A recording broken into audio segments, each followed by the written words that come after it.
Alright, I'm going to show you guys the super easy way I create realistic characters within Unreal Engine without modeling, without rigging, and without manually animating anything. I'll also show you guys how I animated my character using only a video of my own face I took on my iPhone, how I put clothing on him, and then how I created the entire scene around him. How I created the environment, the lighting, the VFX, the color grading, everything from start to finish. Alright, let's get into it. Alright, so to start off, I had to use Unreal Engine 5.6 or later to actually be able to use Metahumans. In the Epic Launcher, I clicked the drop down beside this launch button and made sure Metahuman Creator Core data was enabled. Once Unreal Engine was open, I navigated to this Edit tab and clicked Plugins at the bottom. I typed Metahuman into the search bar, and you'll want to enable every Metahuman plugin that shows up. After Unreal Engine restarts, we're ready to go. I right-clicked inside of my content drawer and created a Metahuman character. I double-clicked the character and opened the Metahuman editor. So if you've ever created a character in a video game, you're going to be pretty familiar with this editor. You can get insanely detailed on how your character looks, but honestly, for this project,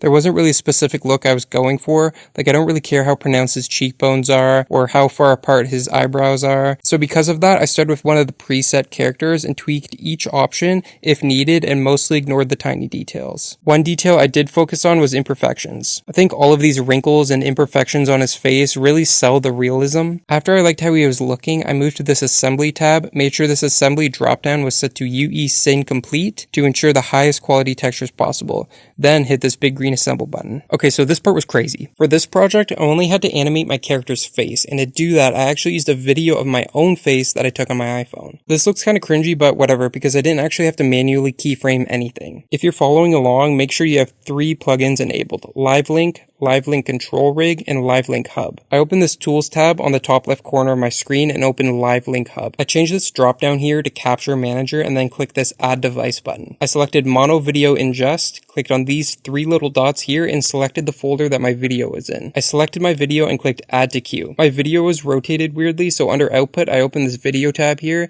and changed Image Rotation to clockwise 90 degrees. I selected my video here and clicked Start. Once it finished, I now have this Capture Manager folder. If you dig into it, you'll find 3 new files for this animation you just created. Now we just need to actually apply this animation to our Metahuman. I right-clicked in the content drawer and selected Metahuman Performance. I opened it and then changed the input type from depth footage to monocular footage. In the footage capture data property, I selected the captured data asset that I just made. Then I changed the visualization mesh to SKM_face. That's the Metahuman's face. Next, I changed the head movement mode to control rig and then click this process button. And look at how cool this is. The movement of my face is being registered as a complete Metahuman animation. I clicked this export animation button up top here, unchecked enable head movement, and clicked create. Next, I created a new level sequence by clicking this icon up here and then dragged the Metahuman character from the outliner into the sequencer timeline. I deleted this control rig under face right here, clicked this plus icon, navigated to animation, and selected the animation sequence I just created, and there we go. The animation is now applied to the Metahuman, but it's looking kind of weird. So as you can see, the animation didn't come in perfectly. Specifically, the eyebrow and mouth movement are doing some questionable things, so I had to clean this up, and to do this, I opened the animation to this collection of a million graphs here. Basically, each graph shows how every little specific part of the face is moving. For the mouth, I actually didn't want it to move at all, so I scrolled through all these graphs and found where all the mouth and jaw graphs were. Looking at the graph, you can clearly see the ones that are being odd, so I simply selected all of them and deleted them. That's it. For the weird eyebrow movements, we had to put in a bit more effort, because I do want them to move a little bit, but not as much as they currently are. To fix them, I found all of the odd looking eyebrow movements, clicked the curve drop down, and selected Edit Curve. I opened all of them at once so I could see them all at the same time within the curve editor. I clicked and dragged to select all of the outline keyframes of the curves. With them selected, I opened this drop down menu right here, and I used the blend neighbor and smooth rough to basically smooth these sections out so they look more like the rest of the curves. This was done by adjusting the little slider beside the drop-down menu. Now, as you can tell, my Metahuman is standing up straight looking like a fool, so we'll want to edit his pose. I made sure I'm in animation mode up here at the top left, and then I selected my character. His body is never in the shot that much, so I didn't really need to spend a ton of time on the pose,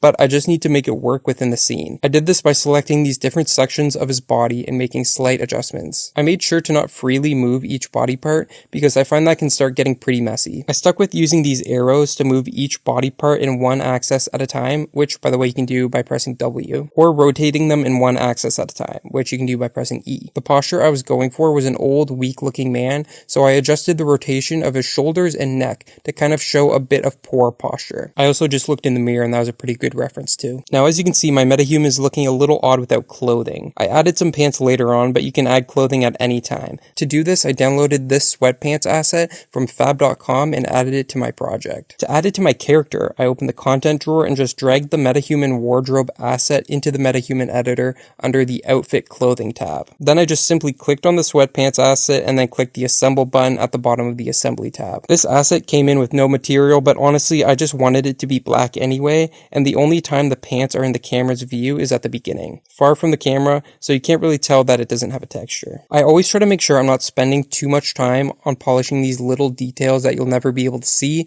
and this is a great example of that. Super quick, if you find this breakdown helpful and you're into Unreal Engine cinematics and filmmaking, be sure to subscribe because I'm going to be posting a lot more of these start to finish breakdowns just like this one. Okay, thank you, and let's get back to it. At this point, I'm ready to start setting up the cameras. The environment isn't in the level yet, so I know I was just going to edit them later on, but I wanted to get an idea of where the environment needed to fill, because I only really care about creating the world inside the lens of the camera. Anything outside of the camera's view I don't really care about. To get a 1920 by 1080 aspect ratio, I changed the sensor width to 36mm and the height to 20.5mm. I also find that playing with the depth of field can really improve how cinematic your shots look, so I unchecked this draw debug focus plane, which brings up this purple wall. That purple wall represents where the camera is in the most focus, so I'll adjust this manual focus distance parameter so it touches where my subject is. I'll also adjust the aperture and focal length of the camera to adjust the depth of field. I try to stay away from an aperture under 1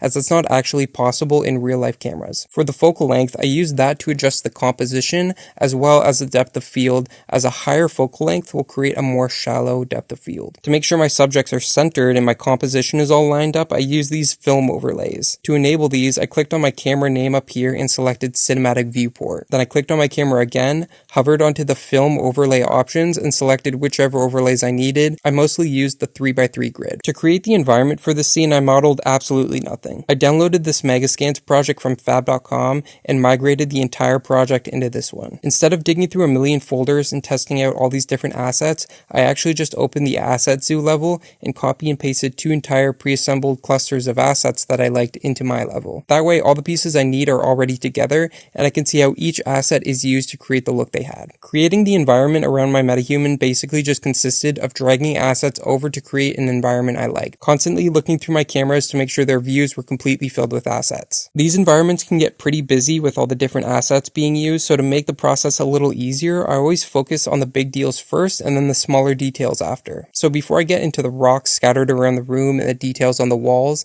I'll focus on the shape of the room, the walls, the floor, stuff like that. Okay, onto the lighting. So a lot of the lighting around my metahuman actually came from the baked in lights from these candle assets I'm putting around here. I wanted my character's face to be split between blue and orange lighting, so I added a slight blue light to the left of his head for my third shot. But I didn't want that blue light in my second shot. Since I wanted my lighting to change from shot to shot, I actually grouped the lighting into different folders within my outliner. So for example, for shot 1, I only turned on the shot 1 lighting, and I did that for shot 2 and 3 as well. For my third shot, I also added a little bit of rim lighting to separate his head from the dark background. Overall, I try to always remember that the best lighting is often simple. I'll add the lights I think I need and then look at removing as many as I can while still maintaining the look I want. Someone who's better at lighting than me once told me to make sure there's never any absolute dark areas of your shots, so I always try to keep that in mind. Even though this is a dark cave, I added a faint blue point light to these darker areas to light them up. Not necessarily to add blue to the scene or create another light source, but more to light up the environment so you can see all the details of the scene. To improve the lighting, I added an exponential height fog to add a bit of atmosphere. Through editing some of the parameters of the fog and some of the lights, I was able to create some subtle volumetric lighting. At this point, I'm happy with the lighting, but since my subject is surrounded by candles, I wanted to make one flicker like a candle. Not necessarily to create more light, but more to add a little bit of movement into such a static scene, while also adding a bit of realism. To achieve this, I used a material function. I right-clicked in my content drawer and selected material function. I right-clicked on the material graph and added a time node. I also added a scale parameter node, named it speed, and then changed the value to 5. The time node references time, obviously, and the scale parameter node basically just holds the value that I give it. I connected both of these nodes to a multiply node, which basically multiplies the values together. After that, I connected the multiply output to a sine node. Basically, the sine node creates a smooth interpolation between the two values that I'm connecting to it. Without this, the light would just be randomly flashing at different levels of intensity, while in reality, we want a smooth transition between them. Next, I connected the output of the sine to the alpha of a linear interpolation node and set the A value to 0.75. After connecting the linear interpolation to the output result,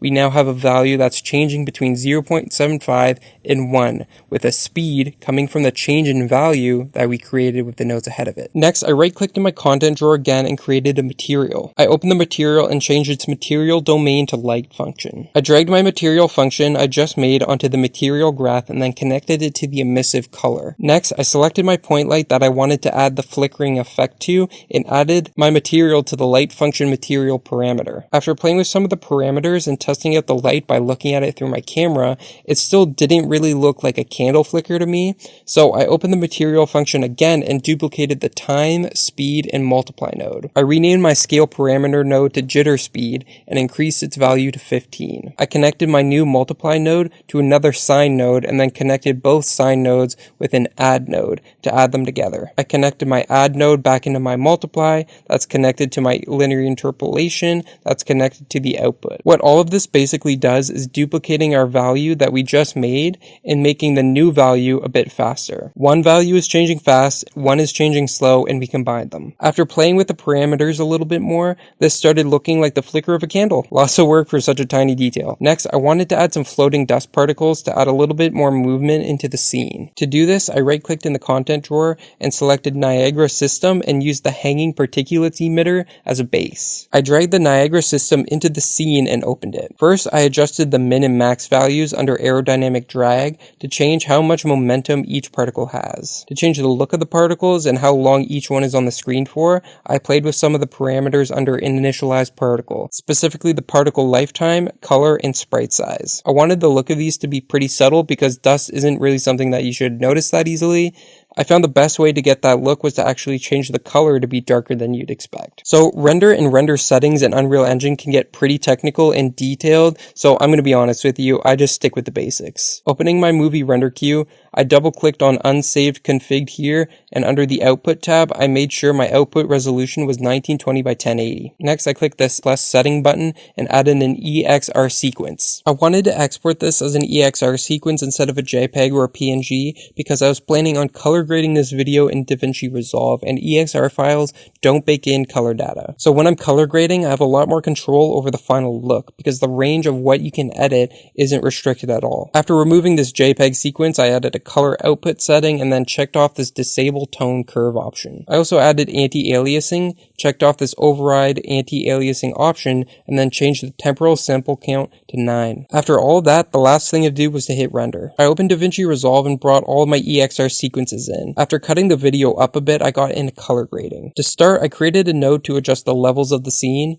Since they're coming in as an EXR sequence, they're insanely dark, so that needs some obvious adjusting. After that, I created a color node and a saturation node. I don't really have a specific way to make my shots look good. I'm mostly comparing what I have to my references, and I'm always keeping an eye on these graphs at the bottom right of the screen. I don't want any absolute blacks or whites, and on this vector scope graph, I want the line to be closer to the middle without a super red color on the end of it. Now we're almost done, but the final thing I wanted to do was add some lens distortion and some film grain to improve the realism of these shots. Unreal Engine can often produce imagery that looks a bit too perfect, so to compensate for that, I wanted to add some imperfections a real-life camera lens would naturally produce. Within the Fusion tab, I added a Luma, Keyer, and Soft Glow node. I then combined my Media In node and the Soft Glow node with the Merge node, which was connected to the output. The Luma Keyer node basically selects a certain range of luminance in the shot, which I defined by adjusting these gamma and contract expand sliders. The Soft Glow node basically just blurs it. The Merge node then combines the blurred image with the original. To hone in on the exact look I wanted, I changed the Apply mode to Screen